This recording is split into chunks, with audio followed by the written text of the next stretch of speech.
What is going on, people? We're back at it, Talks, with another episode. Quick fire, quick fun, and we are here with my boys, Jed and Ethan. Let's go, baby. And today's topic, what we're talking about, we're having more fun with it. Last week we spoke about Transitions, started NFL season, the end of our season. Yeah. Yes, sir. Even had a little fun with childhood cartoon. Ooh, that was a good one. Yeah, I think that was out. That got posted early this week. And today, we're going to talk about our favourite show. I won't say movie. Let's keep it to show. Keep it to show. Yeah, TV show that we've seen or we're watching, or just something that always catches us. Like we can't wait to watch. Yeah. And I'm gonna straight up start this one off. Do it. I'm gonna do something current that I'm watching at the minute. Am I watching it? Or I finished it? No, I finished it. Sorry, finished. 4 seasons. American sitcom show called The Rookie. Ooh. Great show. I've heard about this show. Great show. So it is about 3 rookie LAPD officers that step into the precinct and obviously trying to work their way up to being a good cop, and they go through so many things all the time. One of them's a bit of a middle age. He's 40, trying to get a second career, and obviously they're like, who's a 40-year-old rookie? They take the mick out of him, and he goes through so many situations throughout the whole season. Yeah. But all-time favorite show that I loved as a kid, going into a teenager, and I would sit here now and watch a whole season straight back to back, has to be Kenan and Kel. Oh! Like, I think Kenan and Kel was the one thing I liked to watch so much because it was hilarious, it was funny, and it was just like, I think it was just so light. Like, it's that light comedy, like, it's that light humor and the stupidity. Yeah. Like, who loves orange soda? Kel loves orange soda. Is it true? And I'm thinking like, it's true. It's like, and I think the greatest episode ever was like, who put the screw in the tuna? And it's like, I remember that episode. It's so, you think like, it's so silly, but it's so funny. And yeah, so for me, growing up, that was one of the greatest things I actually saw, and I still love it to this day. I think they said, no, I'm sure they said one of them passed away, but I'm not going to say that. I'm not sure. Okay. I'm not sure with that one, but for me, that was like, that one touched me. Like, when they stopped showing it, it was upsetting. Yeah. And yeah, loved it. Orange soda, baby. Orange soda. You know what? That actually single-handedly got me into orange soda. I never even used to like this orange fizzy drink, but I want it to be cool. If you could take on any of the characteristics of Kenan or Kel, what would you take on? Always trying to make money. Always trying to make money. Yeah, always about that bag. They're always trying to secure the bag. I like that. I like that in the show. Like, they're always Kenan's always trying to say, I need to make that money. Like, we can do this. Like, he's always trying to find a plan to do. And I enjoyed that. That was always funny. Yeah, I like that. Yeah. They were good. No, Kenan and Kel were incredible characters, and I know one of them is a comedian on Saturday Night Live. Yeah. So it's good that you still get to see a good or reliable face that puts a smile. Yeah, and they did a film called Good Burger. Welcome to Good Burger. How may I help you? Yes, welcome to Good Burger. Home on the Good Burger. Can I take you on? Yeah. And like the film, some people say it's a bit too like corny, whatever. They don't really like it, but if you like Kenan and Kel, it's the same concept. It's the same good concept. And like again, they go through a load of stuff in the film.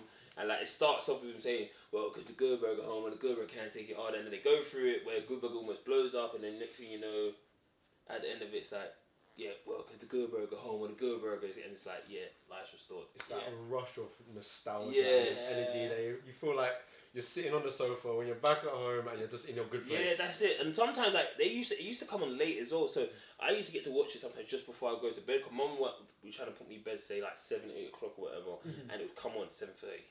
So it's like the last thing I'm watching, and it used to be pretty cool. That used to be cool. But over to you guys. What's your all-time favorite? Because really, like, it's hard to choose what's your all-time favorite when you're watching things at the moment. Yeah. So my favorite right now, and I really like the way that you said that. Because next week it could be something completely different. My favorite right now is Sherlock, and this is the BBC series Sherlock.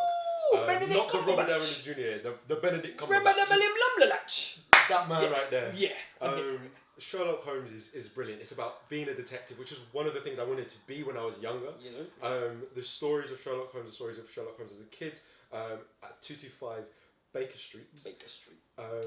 It's fantastic. The Hound of the Baskervilles, the modern twist that they put on these older tales and stories. The interaction with his brother, who also has a similar. Yes, Mycroft. Who's also Holmes. Suffering with intelligence. Yeah. Seeing them interact and be kind of sarcastic with each other, but also applying such logic and consideration to all of these problems that appear near impossible to solve. They battle against some of the smartest killers and the most dastardly of villains you ever experience in your entire life, all within London. There are some times where, for example, there's a shot in which, this is Luther, I was going to talk about Shoreditch, but there are many shots in Sherlock Holmes that I think, I've been there, and I can kind of relate to it, and I can immerse myself in it because I know what that street looks like, I know what that street feels like at these times of days. I know what London looks like at night when they had the taxi driver going around capturing these people. That episode was nuts! That episode was nuts! When he was like, who knows the roads better than anyone else? And you see him working it all out, and it's like, there's only one kind of person it could be. From elite deduction skills, And they also feature chess. He literally plays a game of chess to the death. If you win, you take this. If I win, you take the poison. It's one of the early episodes, but I'm not gonna spoil which one. You know what? I might watch that tonight. That might be what I watch tonight. Yeah. And it's brilliant. I'd recommend for anybody, even to watch a singular episode. They're brilliant siloed, but they're also brilliant as a full series. They're almost like mini movies, right? Because are they 90 minutes or even sometimes? I feel like maybe the last series almost did like 2-hour ones because they went feature length almost, and you do just get completely immersed in it. And the performances are magnificent from what I can remember. And Benedict Cumberbatch steals the damn show. Like you say, we're not talking about Robert Downey Jr. We're not talking about nobody else right now who's begging it. Benedict Cumberbatch put the thing down, and I back it. There's also a final quote that I'm going to end on that. It was one of my favourite quotes of all time, which is, when you eliminate the probable, the impossible, or whatever remains, however impossible, must be the truth. Okay. Yeah. And so when they ask, how did he do that? And Fabian's flying through the sky, I have to say, he's doing the impossible. Because he's the guy. And so I think what I wanted to touch on is, like you said, I think you were talking about how they capture everything so well, like, they do like 90 minutes full segments and it fully goes the distance. That's what I like about The Rookie. The reason I want to put that in there is because the one thing they do very well in that whole series is they're police officers. Yeah. Now, obviously, police officers, emergency services, they get any kind of call at any given day, at any minute. That's true. And that's what the show really shows you, because at 1 minute, they're going to get lunch. Yeah. Next minute, earthquake. Damn. And in LA, they be getting earthquakes as well. And it's like even though I would it's a bit of a spoiler, but in the very first episode in season 1, it's like, imagine your first day on the job, right? As a rookie, your TO, so your training officer, is taking you out. Now you've gone to go, not even a drug bust, like you've gone here, like there's a drug deal going down. You turn up to the drug deal, your TO gets shot. Joy. What do you do next?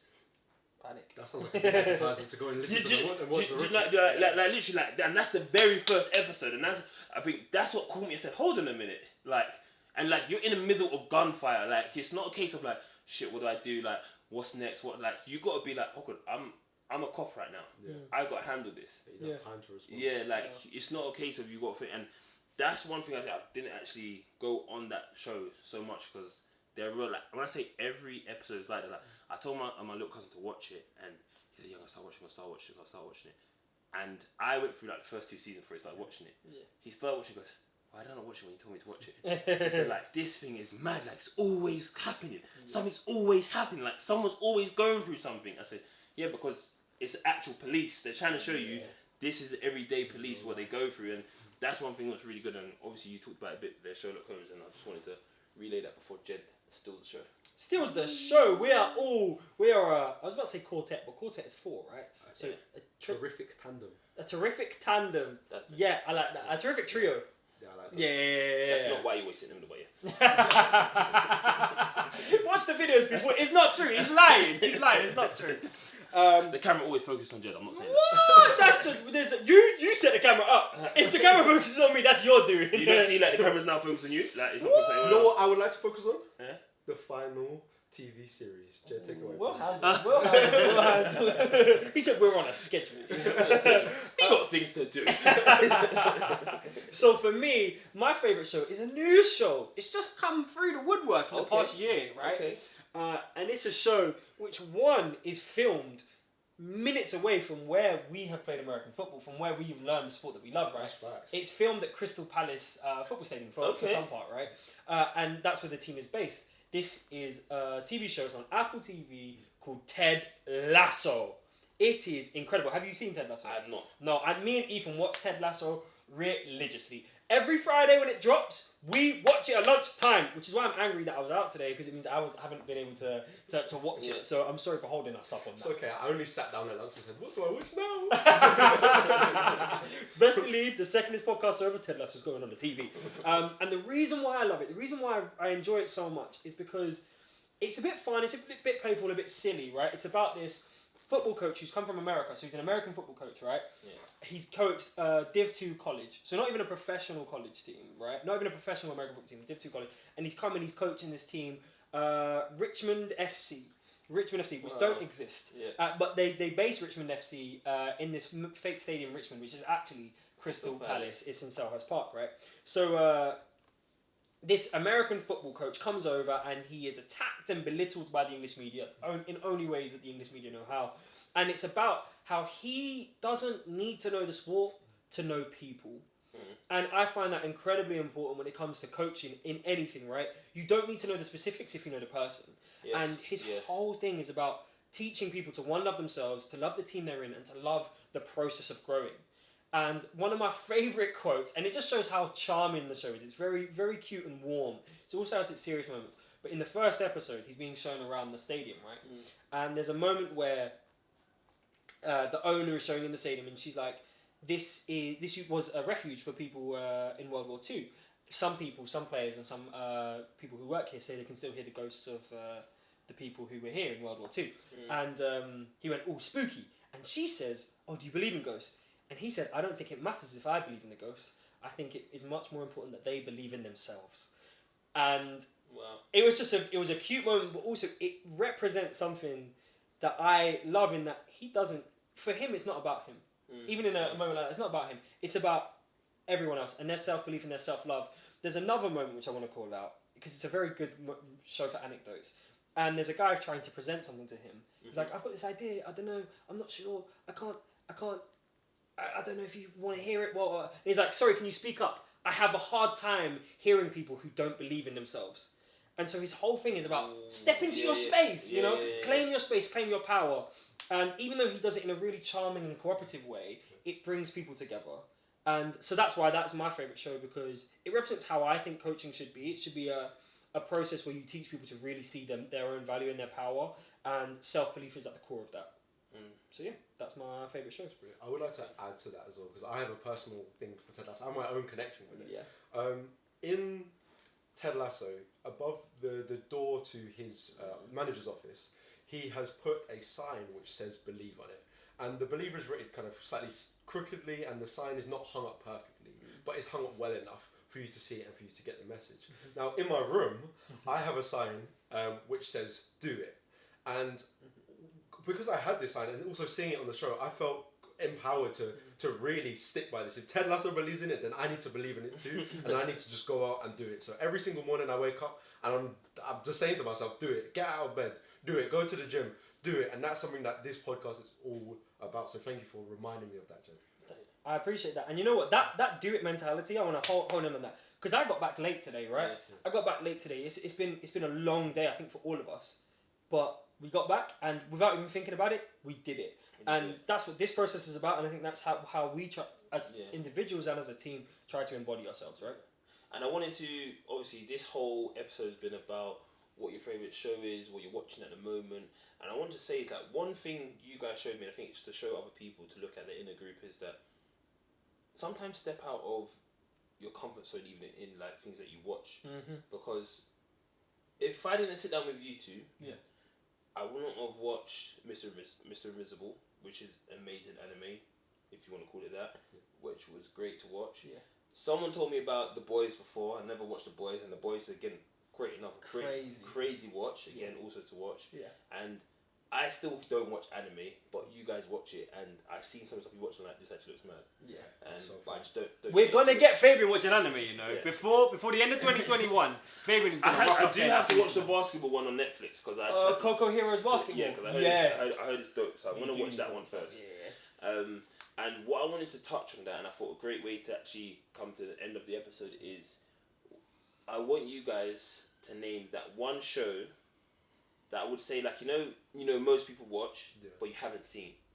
Because, like, for instance, like for me, just like so you guys can think about it a bit, I had never seen Game of Thrones. Oh, that was gonna be my one. No, but it could be the same one. Nah, I've got to think of another one now. No, you gotta talk, and then Ethan's gonna give his, and then I'm gonna give mine because you took my one. No, Damn because it. like it's that thing like everyone talks like some people would say that. I'm not gonna say another one. Like what I've seen Breaking Bad. I don't know if any of you have. Yeah, Breaking Bad is a yeah. lit. But that's the whole thing. Like some people still haven't seen it though. Yeah, we don't talk to those people. Yeah, but it's the same thing with like Game of Thrones. Like my cousin will go to me, "How have you not seen it, bro?" Yeah. And it's like, because what do they say? That they call it GOT or whatever. Like you know. Them man there do that. Don't do that. I didn't do anything. What I said was them man there. I said them man there do their own thing. Yeah. That's not offensive. Yeah. They do their own thing. That is their own thing because we don't do it. Not tone says a lot. Okay, Tone sorry. says a Them whole man lot. there do their own thing. Is that better? That was sarcastic as well. I don't appreciate that. I don't appreciate it. Me and my got gang just got. Yeah. No, so I gave myself this. This is why I still not watched it. Yeah. I said Because of them man there. no. I said once I settle down, I'm in my big house. Yeah. I'm pretty much almost a granddad. Yeah. I'm gonna say now it's time to watch it. Yeah. Because then it's the point where I've got nothing else to do. Business is sorted, and I can go through how many bloody episodes they've got of it, and just watch it in peace. Like everyone's dad or granddad has that thing they still watch, or like they watch and they just keep. Like, for me, I want it to be Game of Thrones. I appreciate that. Because I do appreciate the thing. It's filmed in 7 different locations for the 7 kingdoms or whatever, and it costs like almost like $1 million or something an episode to actually make. So. Oh no, hullabaloo. So my show that loads of people have watched that I've yet to watch is one of my dad's favourite shows. It's one of my friend Franco. Shout out to Franco and his parents. Shout out to Franco and his parents. It's a whole family show show that they love, and it's The Sopranos. Yes, yes. Which is supposed to be one of the greatest TV series of all time. It's rated incredibly highly. Everyone that I've spoken to about it has no bad words to say. It's just, you need to watch it. Why haven't you watched it yet? Okay, it might be a bit old now, but it's still bloody worth it. Go and have a good look. Yeah. I'm going to say, on that note, this is why this deserves a like, a subscribe, or even just a 5-star review on any podcast app. If you remember, before Netflix, before Apple TV, before Amazon Prime or whatever, when Play.com and Tesco used to do put the DVD through your letterbox, we used to subscribe monthly to get any kind of DVD. Yeah, Love Film. Like Love Film, right? Yeah. Like they all did it where your parents or whatever would subscribe to anything and they would send you each DVD, you'd watch it and then you send it back. Yeah, my mum used to do that. She did that with Sopranos. That's how I knew about Sopranos because it's very old school, right? So, and I'd never watched it, but I remember I've seen bits and pieces of it, and that's how I know about it. That's why that brought back up. So if you remember doing that back in the day, like this video, comment, say you remember that stuff. Okay, I like that. Yeah. So I'm gonna finish this one with saying the TV show that I think a lot of people have watched and referenced so blooming much. It's memed so much, and I say some of the memes. Yeah. I actually do some of the memes and have never seen the show. Yep. Never properly seen the show. Is the US Office. Yes. People talk about Michael Scott this, Michael Scott that, all of them nonsense and that plum. I don't know it. I don't know the thing whatsoever. But it is constantly referenced at me, and I'm like, what are you saying? And everyone else is like, ha ha ha ha. And I'm like, I don't know. There is a meme that I know, which is parkour. And they're like jumping around and doing parkour. And like, whenever I do that, people laugh, and I'm like, I've seen the minute-long clip of them doing parkour, like jumping over sofas and nonsense. Like, but that's it. That's all I know. Yeah, but that's like Friends with the pivot. It's the same thing, you know. That's fun. So I get it. But that's what I want to do because I think it's a whole thing. We're talking about watching stuff, but the stuff that most people watch Yeah. and they don't watch. And quick fire before we do go. I'm Okay. keeping it going, but this is quick fire. I don't want no explanation. It's good energy. We roll. Yeah. Just one word answers. Yeah, literally, like one word answers. Give the viewers and the listeners 3 things worth watching now. Ted Lasso, Keenan and Kel. Nah. Don't do that. Don't do that. Upwards. New things. It doesn't have to be new. It could be anything. Like, something you've watched in the last, say, 5 years. Like, again, we just did something we haven't watched. Okay, if you've never watched anime before and you think you'll never like anime, watch One Punch. It is an anti-anime. It goes against all of the tropes. It takes the mick out of them. Quick fire. And if you enjoy that. Fire.